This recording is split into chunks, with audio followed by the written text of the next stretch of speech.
let's get started. People will be entering. Here's Jim Rao. I do not know Jim.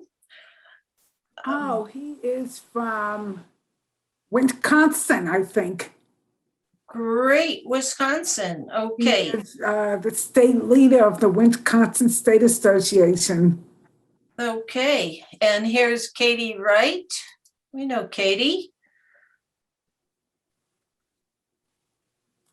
So welcome, Katie, and welcome, Jim, and welcome, Anne. And this meeting is being recorded.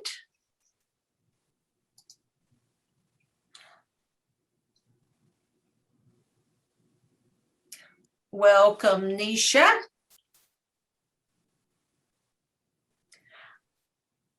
I'm Sarah Ozer. I'm president of HLAA North Bay chapter. We are in Marin and Sonoma counties in California. We're north of the Golden Gate Bridge. For today's meeting, I'd like to introduce a couple of people that you will be seeing, and I want to let you know what we're doing today. First off is my husband, Jim Ozer. He will be doing the socializing part, moderating our social part after the Q&A. We also have here Alan Katzor from the Diablo Valley chapter. He'll be recording this meeting to post it on the HLAA California YouTube channel. If you would like to rename yourselves and let us know where you're from, that would be nice. You don't have to, but that's an idea. So, chapter update, that's first on the agenda. I'm going to do that quickly.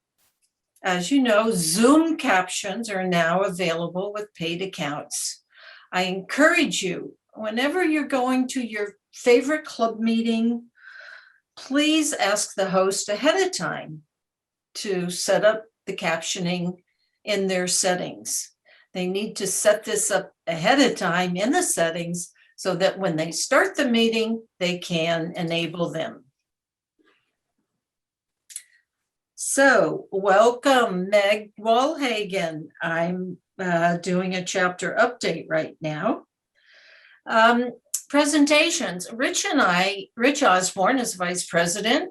We did a presentation to a Kiwanis group in Santa Rosa this past week. It was very well received. It was kind of general information about hearing loss and then strategies for difficult situations. They had a lot of questions. They're very interested. And I think what moved me most from the meeting and from our presentation is someone said to me, I wish I had known about this when my own father was suffering from hearing loss. If they had known what hearing loss was like, they could have related better to their father. So I thought that really moved me that we were able to make that kind of impression on them. In May, I'll be presenting to the Redwoods. It's an adult community in Mill Valley. So when we do these presentations, first I speak with the person at the facility and they tell me what they're interested in, and then I create the presentation from that. And that's what Rich does also. And then if we're working together, we create the slides together and do that. And then in June, we have a presentation for Rich's Seniors in Retirement group planned. I've been sending you notices, if you're on the email list, about virtual meetings going on all across the HLAA world. So please take a look at those. You can keep busy Monday through Saturday and educate yourself and connect with other people. If you're not on our mailing list and you want to be on the list, put your email address in the chat and I will put you on our list. Okay, Upcoming meetings for us are the leaders. If you'd like to help us with the programming, that's going to be next week, April 15th. And then our Hope Support Group, Hearing Other People's Experiences, is April 22nd. Everyone is welcome at all of our meetings. We do not have a speaker yet for our May meeting. So if you have some wonderful ideas, please let me know in the chat, or please come to our leaders meeting, or please contact me in some way. So today we have our featured speaker with us, Ronnie Adler, Senior Walk4Hearing Manager, and she'll be presenting uninterrupted. And after the meeting, we'll have the Q&A. So if you have questions, you can put them in the chat, or you can raise your hand virtually through the reactions. And if you can't do either of those, then you can raise your hand in your video picture. So, and then after the Q&A, Jim Ozer will be hosting our socializing part, where we get to interact and have fun. So I'm going to keep my words that short about Ronnie Adler, because she's here to tell us about herself.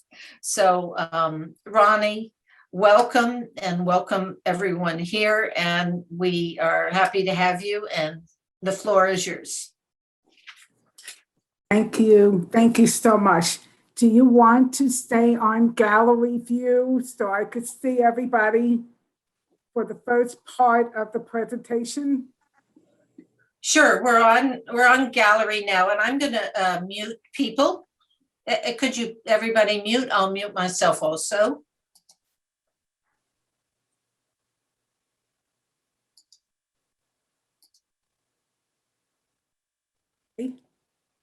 Okay. All right, great. Well, thank you for having me here. I'm truly excited. I've been reaching out to different chapters around the country, and this is the first time I've been asked to talk about myself. So I will tell you that for all of us, there are parts of my journey that you probably could relate to, and we all could relate in some way. Okay, so now we're on speaker view. Okay, so this is okay. So if someone has you're on spotlight, so when they make the recording, we'll just see you on the recording. Okay, so but if someone has their hand up, you're gonna have to let me know if someone has a question. Okay. You can move it to gallery view just for yourself. Okay. Ronnie, the questions will be after you have presented. People are going to hold their questions or Gotcha. put them in the chat, but the floor is yours, uninterrupted.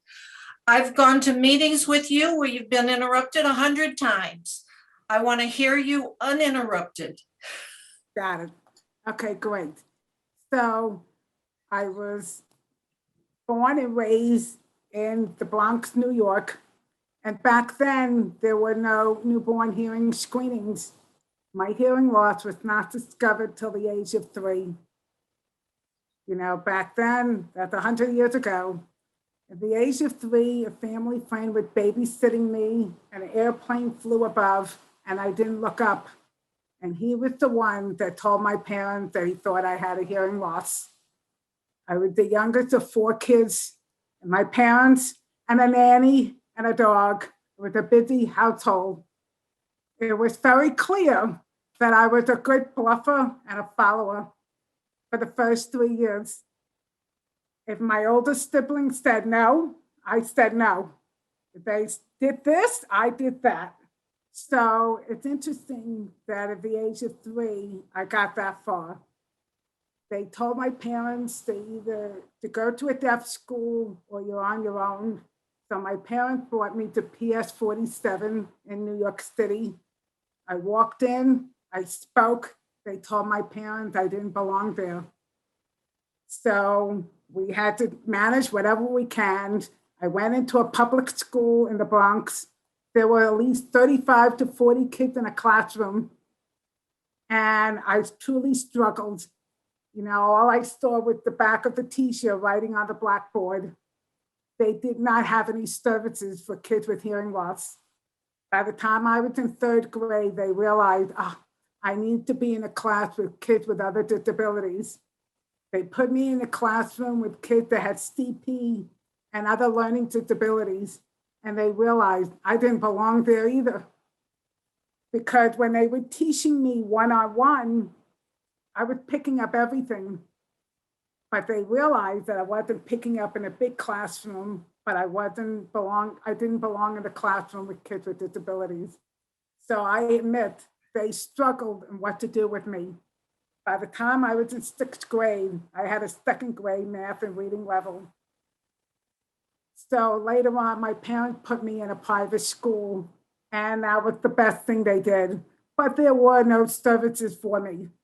My parents would pay for speech therapy and pay for whatever I needed, but there were no services. I didn't know anybody with a hearing loss except so-and-so's grandmother. So I didn't think there were people like me. In 1988, I became completely deaf from a virus.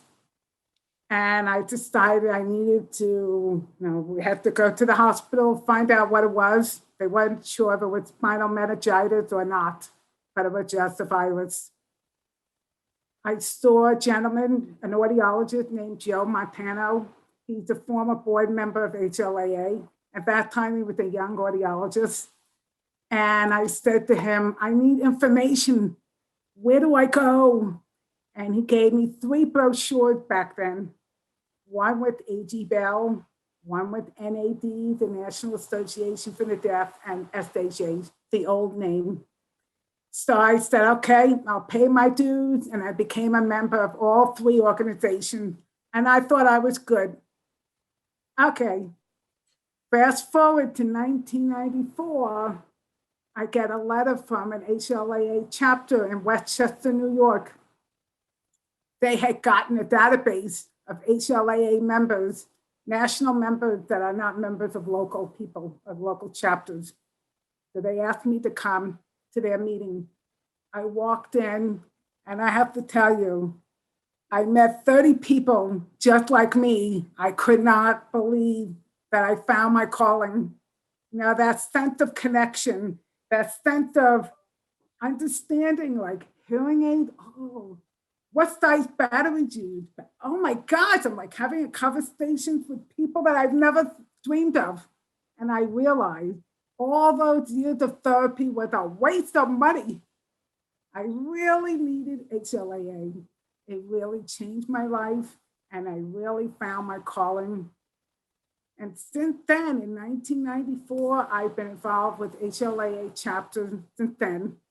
So please don't try to count and figure out how old I am, but it's been a long time. So there was a time where I belonged to 3 chapters at once: New York City, Westchester, and a chapter in Connecticut. So I've been to every HLAA convention since 1995, except 2. So I've been to a number of chapters, so I understand everyone's journey. I know some of you from way back. And that's basically my story. I grew up with 2 hearing aids, and then with that virus, I became deaf in both ears. I now have an implant in 2011. It's incredible. I love it. But then 4 years ago, I had an internal device failure, and so I had to be re-implanted. I'm totally fine. So it's been amazing, and I enjoy working for HLAA. It's something that I dreamed about for years. I was a member of HLAA chapters. And then in 2006, they started talking about have a walk. But actually, they started talking about it in 2005. Ann Pope pulled some people into her hotel room at a convention in 2005. Lois Johnson, Regine Castle, Sally Edwards, Sue Miller, and Tommy Well, different people in the room, and said, let's have a walk next year in 2006. And we said, okay, we'll try it. What do we got to lose? So I was part of the 6 pilot walks, and we realized it was such a success. Now, we thought we would raise $25,000 with the 6 walks, and we had no idea we were going to raise over $300,000. So since then, I got hired to run the program, and it's a pretty amazing journey of how the walk program has grown. It grew, it was 1 person, and now it's 3 people, and it's very exciting, and I truly enjoy it. And that's my thing. Sarah had given me a bunch of questions, and I'd like to share the questions with you and be able to answer. So one of the things she asked was, how has HLAA improved the quality of my life, and to share a story. Well, I will tell you that growing up, I grew up in a conservative synagogue. My family was conservative Jewish, and we belonged to the temple, and there was mostly Hebrew, and I could not follow anything. I could not connect with anything, and I didn't feel like I was part of the Jewish community, like all of my siblings and my parents. But I did the holiday, but I just didn't follow anything.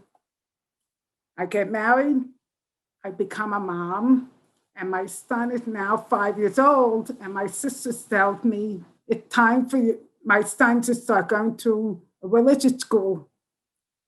And I'm like, oh, I'm thinking about the memories of going to temple when I was a kid and feeling that disconnect. So I found a temple near here, it was a Reformed temple. And I felt the connection and the warmth, and they were kind and wonderful to my husband and I and my son. And for your information, my husband is deaf. And so we belong to the synagogue. And over the years, I educated them about people with hearing loss.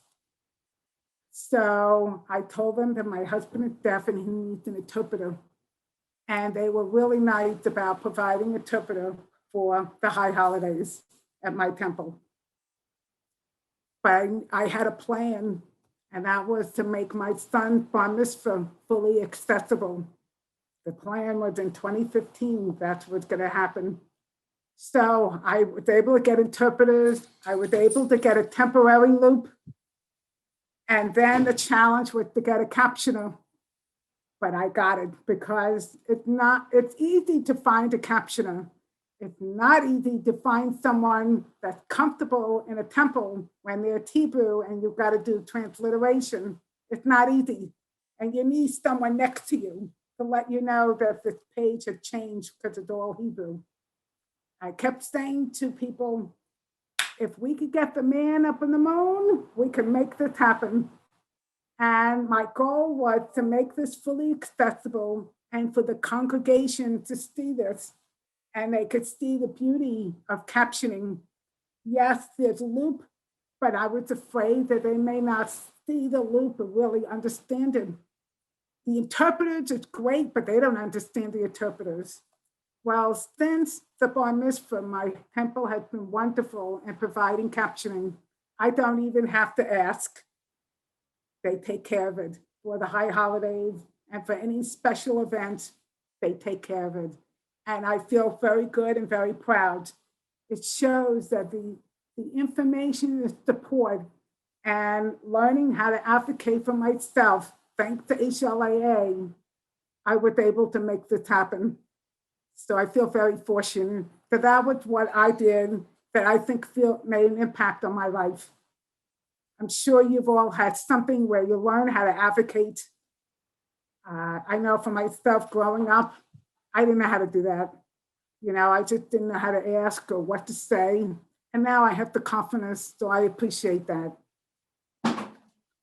So what I want to do now is that I know Sarah has some other questions, but I want to do is show you my PowerPoint, and then I'm going to answer some questions that she's given me, and then I'm going to show you the Walk website and how to navigate quickly. Okay, so bear with me. Okay, can you see the PowerPoint? Okay, great. All right, so, all right, wait, I want to do this. Okay, got it. All right, so we have Walk4Hearing, which all of you know is a nationwide event to raise awareness about hearing loss and to raise funds to do programs and services for people with hearing loss and for HLAA chapters in state and the national and local alliances. Since 2006, we've had 285 walks across the country, raised over $16 million, partnered over 1,750 alliances, and a lot of over 750 chapter and state associations since 2006. That's a lot. So one of the questions that Sarah brought up is, what does HLAA do with the funds, or what are they doing as a result of the walk? So HLAA is advocating for people like us for hearing loss and for getting services and our needs are being met. HLAA is providing work with industry, they're providing educational webinars and many more. So I think I recommend that you all look at the hearingloss.org website. There's tons of information. And I think what HLAA is giving for all of us is information, support, and knowledge and how to advocate for ourselves. If we didn't have HLAA, we wouldn't be here. So I give a lot of credit to that. So HLAA chapters get a portion of the money from the walk, and they're doing their own programs or services. Could be a scholarship, or they're looping a theater, or they're doing any kind of programs. You know, they could have a hospital kit. They're doing things that they want. I would love for all your chapters to think about your wish list for your chapter. If it's a project or a program that you want to do, that could give your chapters some motivation and inspiration to fundraise for the walk in your chapter. We also have alliances, national and local alliances that are involved with the walk, and they help grow the community. They have numerous projects of their own, and it's really a great revenue sharing plan, a real win-win. You know, we're working with programs that help people with hearing aids and college students to get scholarship to go to the HLAA convention and more. All of this information is at the walk4hearing.org website. You will find it there. So here's the family, a brand new family that joined the Chicago Walk last year, and they were blown away by the support and encouragement that they got from their family. And they designated a portion of their funds to the Global Foundation for Children with Hearing Loss.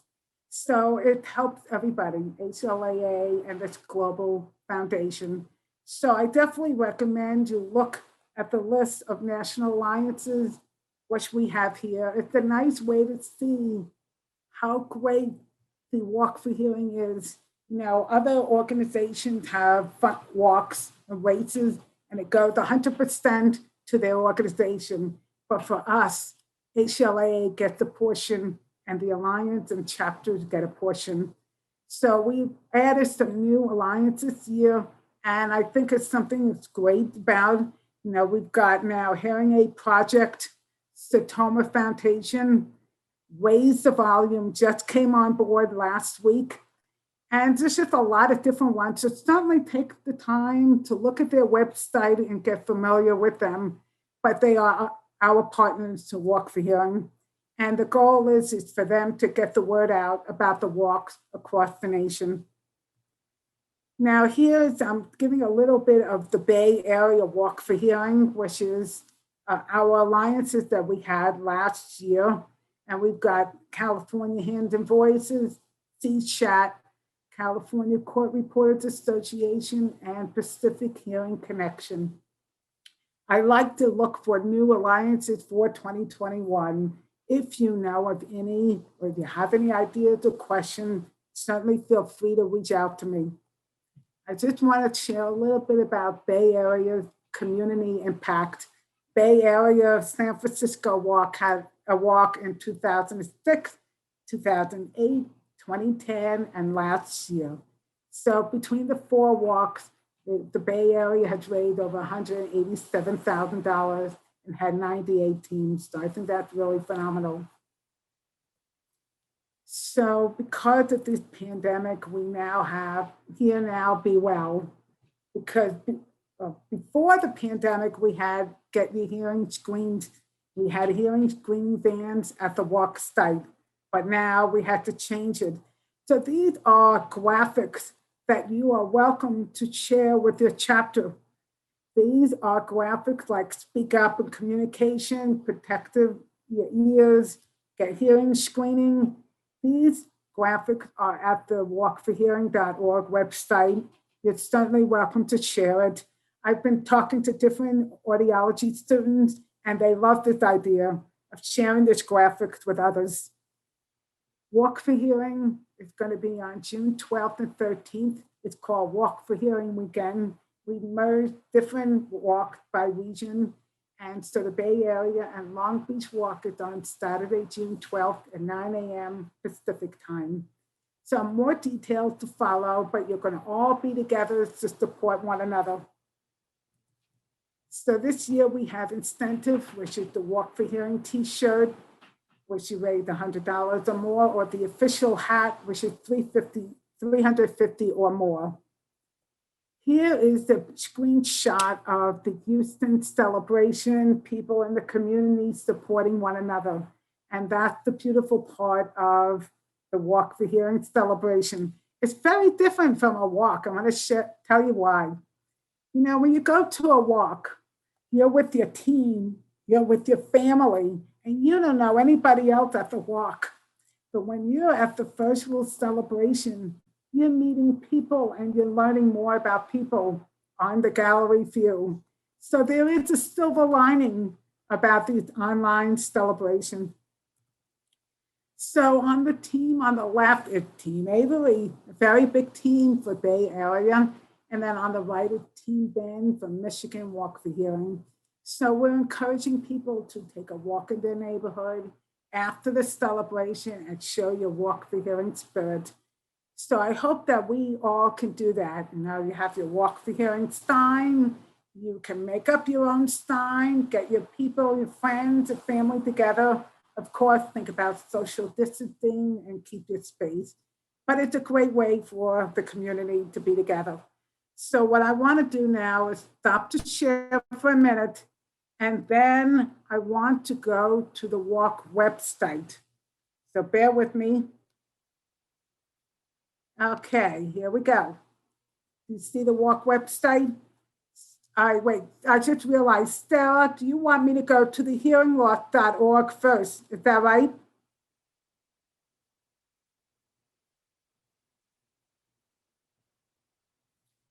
Wait. I'd like for you to show them the whole path to Walk4Hearing. Okay, well, let's start with, I'll show you all what the Walk4Hearing looks like, and then I'll take you very quickly to the hearingloss.org. So here we are at the Walk4Hearing website, which is www.walk4hearing.org.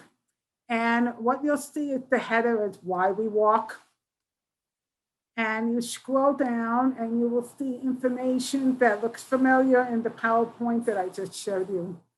You click Find a Walk, and you will see a listing of all the walks for the Walk4Hearing weekend. You scroll down, and these are the locations for the fall walks. They have not been confirmed yet if they're going to be in person or if they're going to be virtual. We will know by next month. But in the meantime, we've got Walk4Hearing weekend, and I would love to walk you all through the Bay Area Walk4Hearing. So I'm going to click the register button of Bay Area. Now we're at the Bay Area Walk4Hearing, and so we have several things we can do. So I want to bring several things to your attention. So we go down, and the goal of the Bay Area Walk is 50,000. We have raised $4,900, so we've reached 9%, and so we have a way to go. But we're still good. We have 2 months to go, and we're good. But you will see the different teams that are scrolling. It's really important to be aware that when something is in blue, you could click it, and you could click the hyperlink, and you could get more information about the walker, the team, whatever you want. So like you could go down here. All right, hold on. You could go down here and you could click Stella Elephant and you see her page as well.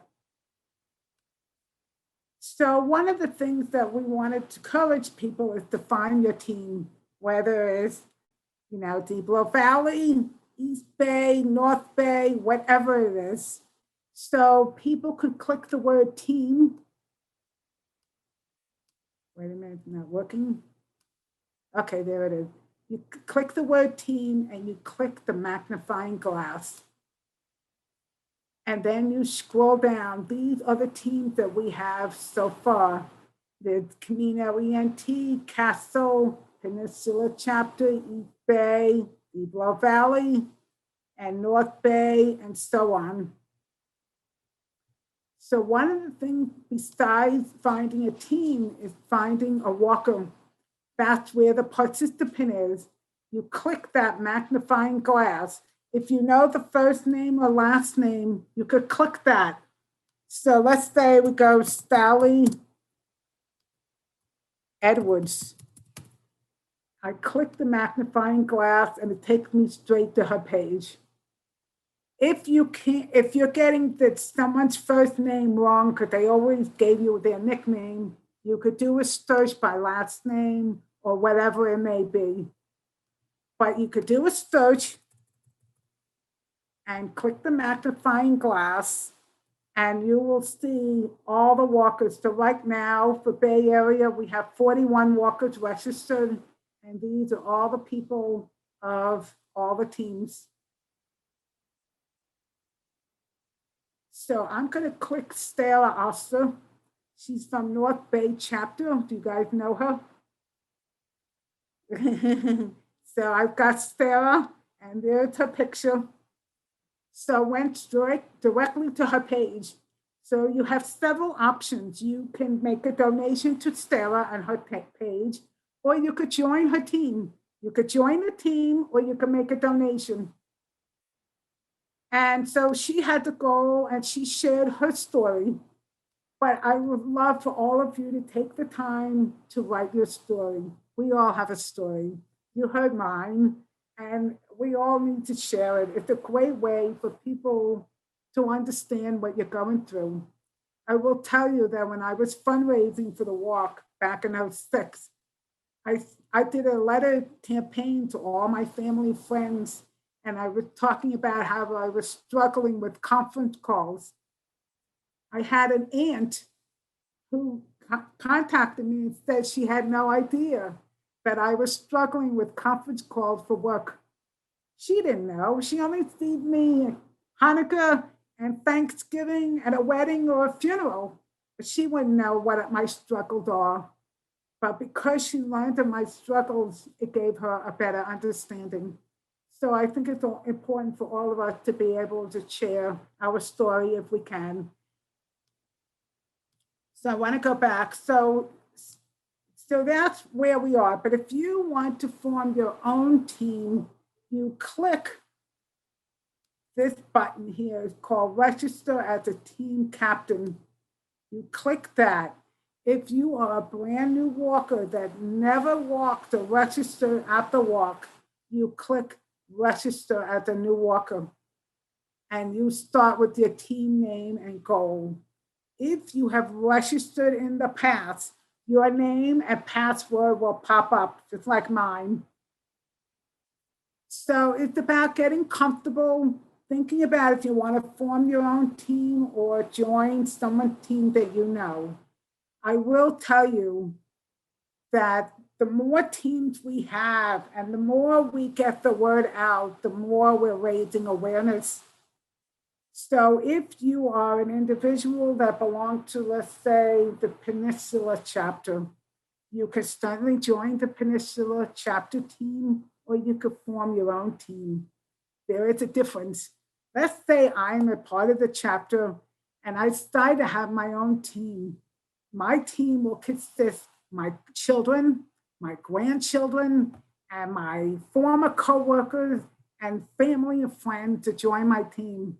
What happened here is that you've expanded the reach to more people, letting them know about the importance of hearing loss awareness. You could certainly join the Peninsula chapter. You'll be there and you'll support your chapter. But if you have your own team, it multiplies to more people. So just throwing that out. So if there's a child with a hearing loss, it's really very motivating and encouraging for a kid if there's a team in the honor of that kid, like Valerie's crew, and everybody was there for that little kid. So it's very powerful and sent quite a message. So I also here's a button to join a team. So if you're a new walker or a returning walker, there will be a pop-up of teams that are already registered. You pick any team you want and go through the process. And then you could, or if you don't want a team, you could register as an individual, which is totally fine, nothing wrong with that. So when you scroll down, you've got the team honor roll, and then you've got the walker honor roll. So it's certainly good to decide what you're comfortable with. I know that Lynn Kinsey has always been one of the top walkers, and so we'll have her and what have you. But anyway, so that's where we are with the walk. You can also go to your walk center. That's if you want to go back in, edit your page, you want to upload email addresses to family and friends. This is the way to get people to join your page, join your team, or make a donation directly to your team. In addition to your walk center, a link to your Facebook page. So if you wanted to utilize Facebook fundraiser, that is a great way to fundraise. You put it in your Facebook and you share your story, and all donations go linked to your walk center. It's super, super easy. So I'm happy to share information. If you want more information, I could send you an email tonight or tomorrow if you want to know more about the Facebook fundraiser. I have a PowerPoint on that. So that is it in terms of the walk. Now, what I also want to show in the walk website is the community, where there's national local sponsors. Here Now, Be Well. This is where you can get the hearing health tips and information. And then there's the toolkit, which HLAA is very proud. So these are the graphics that I was mentioning before. That is a great way to use on Facebook or blast emails, newsletter. It's really nice. You're welcome to use it. And then, there's volunteers and alliances. So what I want to do now is get out here and take you, bear with me, I'm going to take you all to the hearingloss.org. Hold on 1 second. Wait a minute. Okay.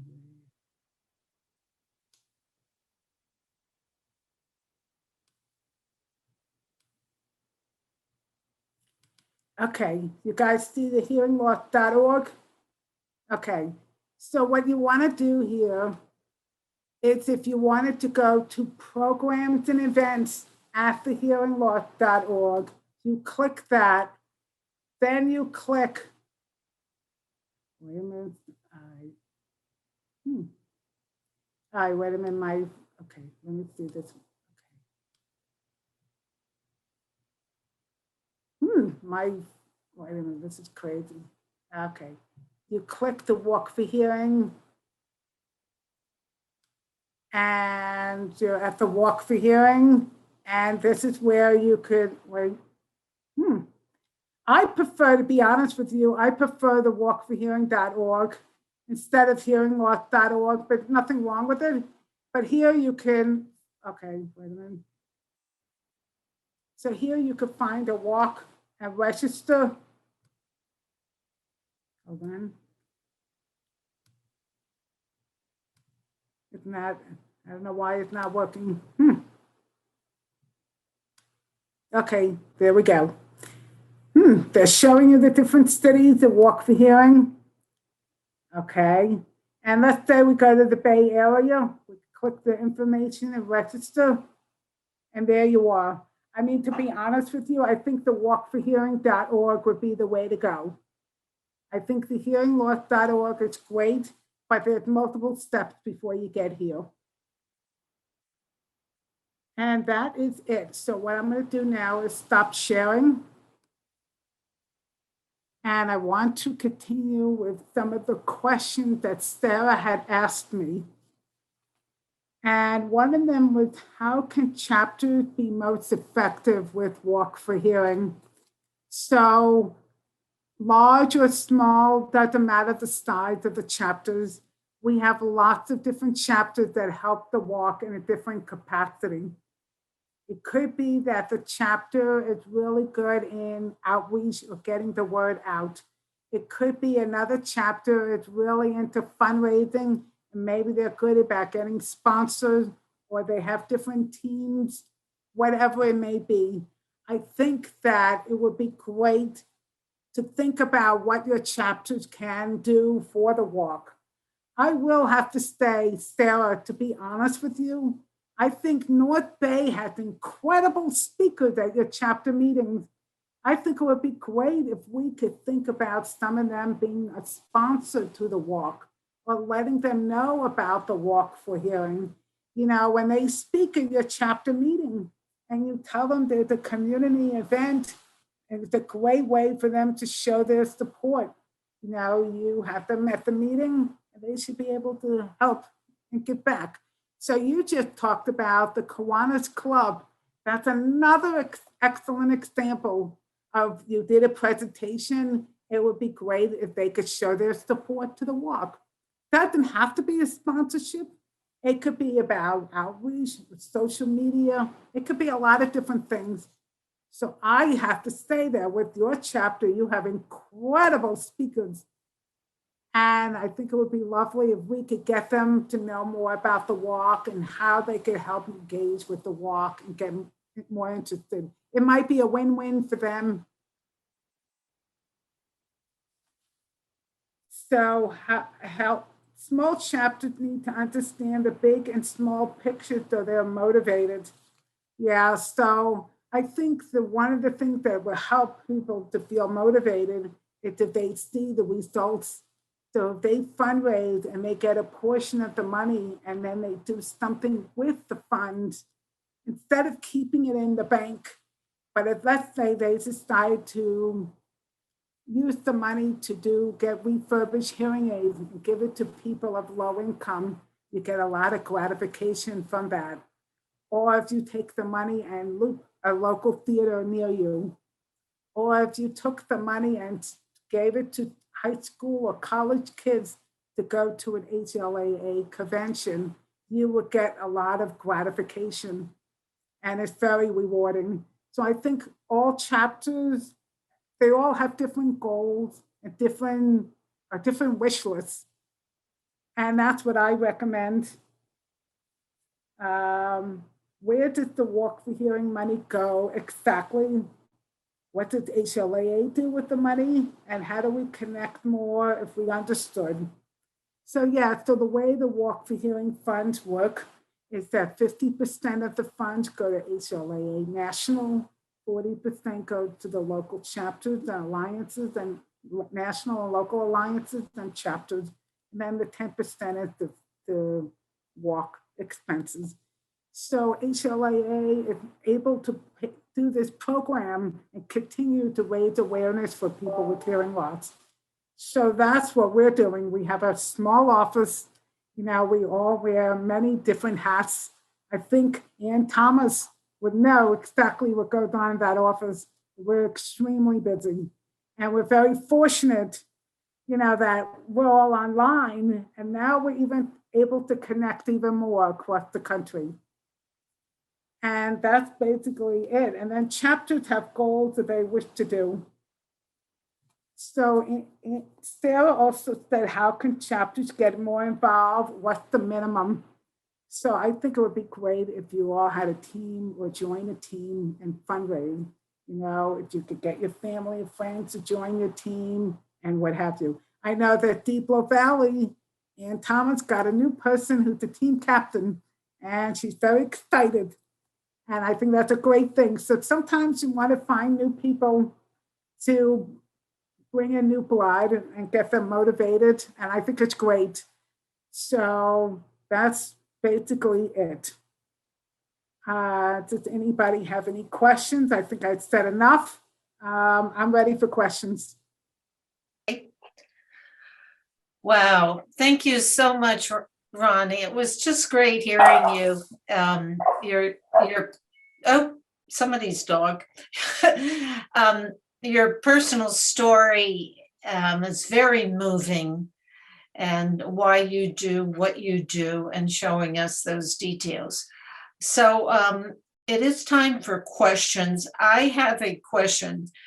I enjoy going to the walks that other chapters have, and I like to donate something when I go there. And I didn't know what the procedure was. Should I donate it to my team, or should I donate it on the donate button? What is the procedure if I'm going to Chicago to their Walk4Hearing and I want to support the Chicago HLAA chapter?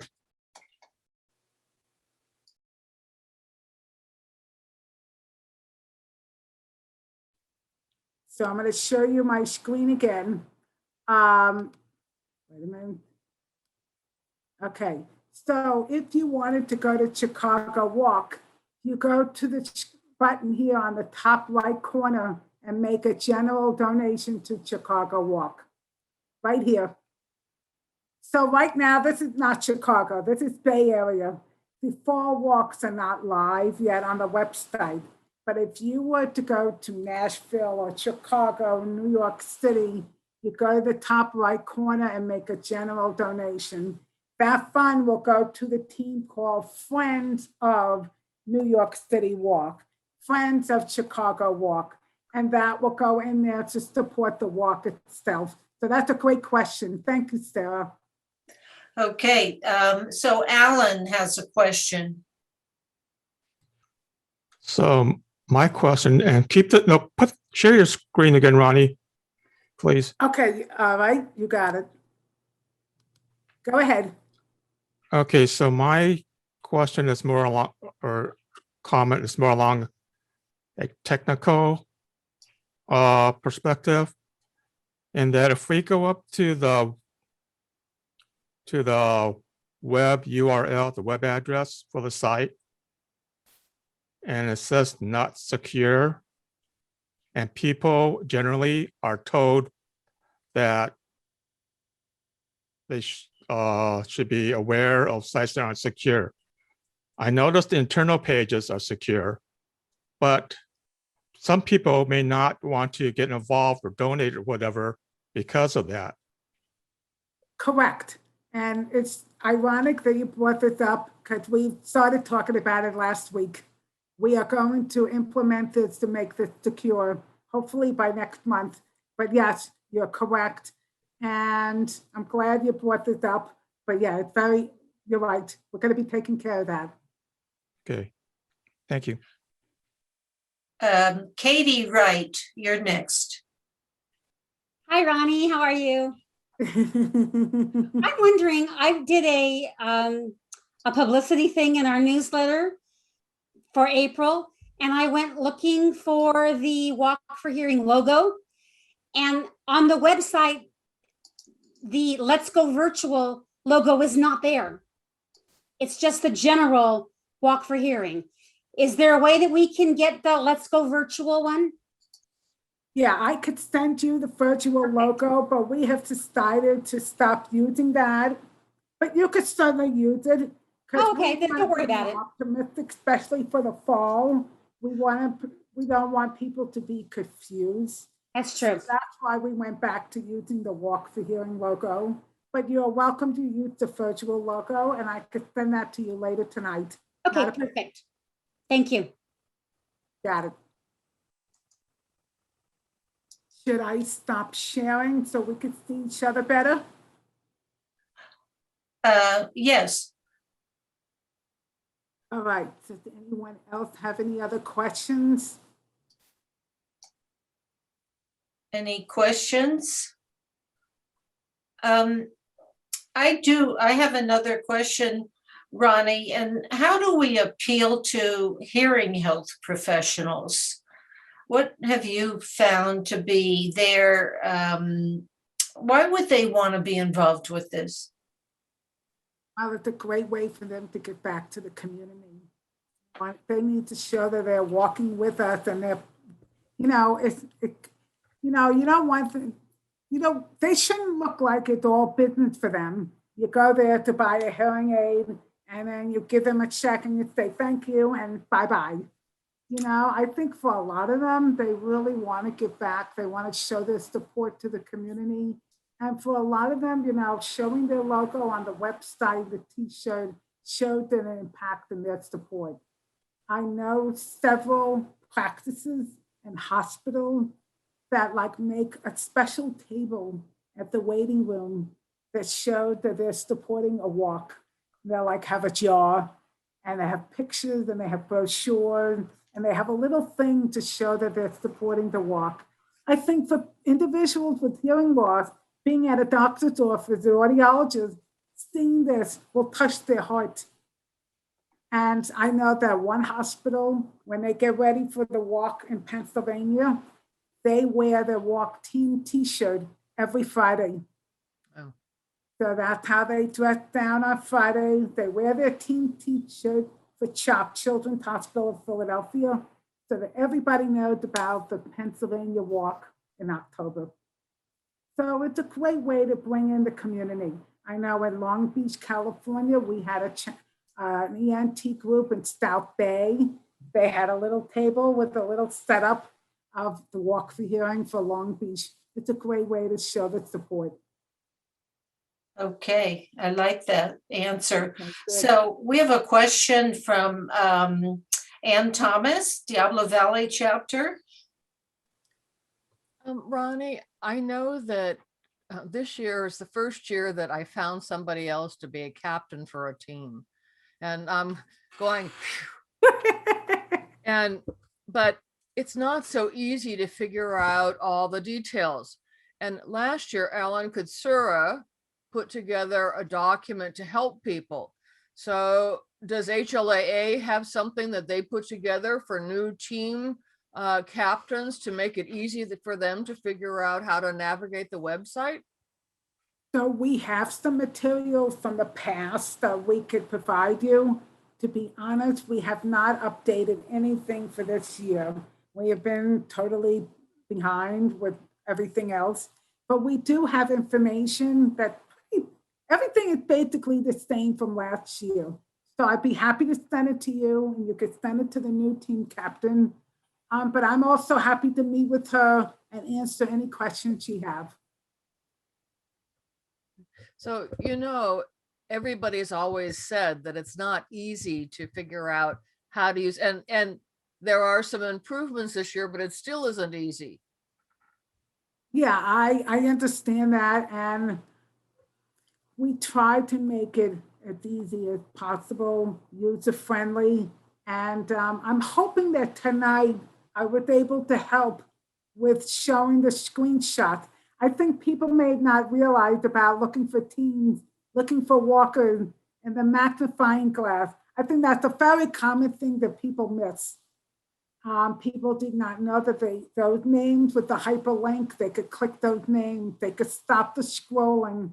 There's a lot. And I have to tell you, this is the first time tonight that I'm sharing the screen while I'm on the Walk website. And I think this is the way to go going forward for me. Just actually show people on the website. So I give Sarah this credit for telling me, share the screen of the website. And I never thought of doing that. So thank you. Thank you, Sarah. So, and I hope we can make this easier and friendlier for everybody.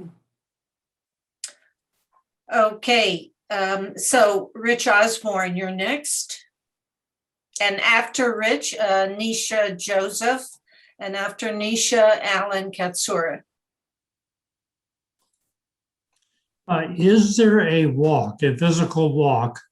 And are we just basically in this virtual world, just asking people to make a donation and not based on miles or anything like that?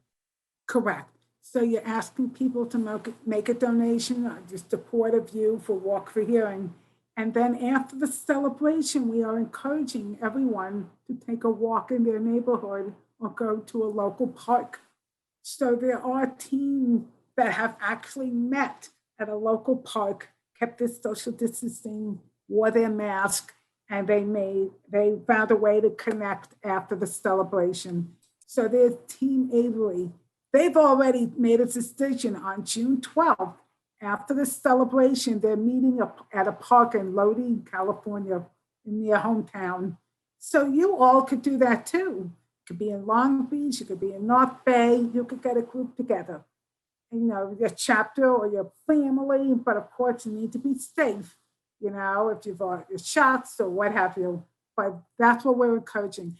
I'm hoping 2022, we will be in person. That's what I'm hoping for. But yeah, so there is no mileage or anything, but we're asking people to donate to help people with hearing loss. Okay, so next we have Alan Katsura. No, I had a thumbs up, not a raised hand. Oh, sorry, I didn't see the difference. Okay, and is there anybody else out there with a question? Now's your chance. Well, I will, okay, Anne has Oh. a question, but I want to tell you all something that I've been doing. I'm very excited for California. I have been reaching out to all of the HLAA and national chapters in the entire state of California. So I've been connecting with the San Jose State University, CSU in Los Angeles, Northridge, different schools in California to get these schools to be in alliance. And these are audiology and speech pathology students to get involved with the walk. So that's been my mission for California. So I'm very excited about it. So you might see some young students at the walk. That would be great. I see Ann Thomas. You have another question? Actually, I have a comment. Rich, last year when the walk transitioned to being a virtual walk, I'm generally a very positive person, but I thought inside, how's this ever really gonna work? And then the first virtual walk happened and I made sure that I attended. I have to tell you, I was so moved. I was moved more than almost anything that I have ever done with HLAA. To listen to the CEOs of the sponsors of the companies that sponsor us talk about why they do what they do. I made a commitment to myself that I wanted to attend every walk that there was any way I possibly could. And I did. I just kind of marked my weekend and I went all over the country getting inspired by all of us. And so if you're somewhat hesitant about that, I really encourage everybody to just attend the first virtual walk. I'm telling you right now, just talking about this, it's giving me goosebumps. Yeah, thank you, Anne. It's true. I remember when you went to the Long Beach celebration and you had the hearing Luke Stein. And I said, okay, we've got Ann Thomas here with her hearing Luke Stein. Do you want to say anything? So that's the silver lining of this pandemic, unfortunately, is that we're all able to connect across the country. So Sarah, the fact that you want to stay, you want to make a donation for Chicago Walk, it's a lovely thought. And I think it's good that we're all here for the same thing. So I agree. I think it's great. And thank you, Anne, for the comment. I am very proud of the virtual celebration. I have to tell you, it's really mind-boggling what we did. I mean, I've never been a producer or a videographer or have to deal with all these videos, and it's been amazing. I do miss getting the tents and the tables and the entertainment and the food, but it was quite a year. So hopefully it will just be the spring. But yeah, it was amazing. It was. Thank you, Anne. Well, we have really a lot to be proud of. Last year was the first time in a really long, since 2010, that we'd had a walk, and we were one of the top fundraisers in the country. So we have Sally Edwards and Regine Castle to thank for that. And so if all of us step up a little bit, you know, a little bit goes a long way. I agree. Thank you. Lynn Kinsey has a question. Lynn? Unmute. Okay, Ann and I were thinking in the same direction because I was going to ask if you could say a few words about what takes place on the virtual walks. And this year where we're combined all on the same days, how that's going to work. Okay, so yes, so we're combining Long Beach and San Diego together, which means we will have videos for just Bay Area. Oh, no, I said San Diego, I'm sorry. Bay Area and Long Beach. We will have videos and walkers. We will have someone that will introduce Bay Area. We will have videos and sponsors about the Bay Area walk. Then in a few minutes later, we will have Long Beach. We will have videos and pictures and everything about Long Beach as well. So it will be separated. We will make sure that each city is recognized. So before the celebration was the recordings of Barbara Kelly, Josh Sadal, Mandy Harvey, Gail Hannon, and then we had videos of the local walk. We needed to combine them. There was a lot of weekends, a lot of celebrations. I admit they were all wonderful, but it was, no, we had to combine it to make it a little easier. But we will make sure that the flavor of Bay Area and Long Beach as well. Okay, are there any other questions?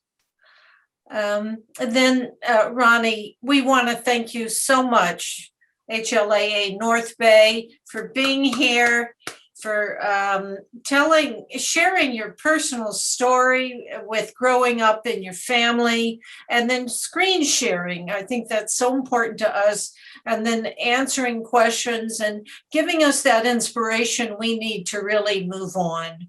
So we thank you for being here. I know you're on the East Coast. We're just, afternoon, 5 o'clock.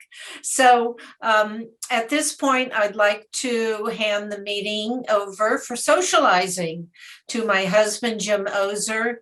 And if you'd like to stay, everybody, Ronnie? Well, I have to leave. I have a Chicago walk meeting now, so I got to go to another meeting. Okay. Take care. Thank you all. Have a good night. Bye-bye. Bye, Ronnie.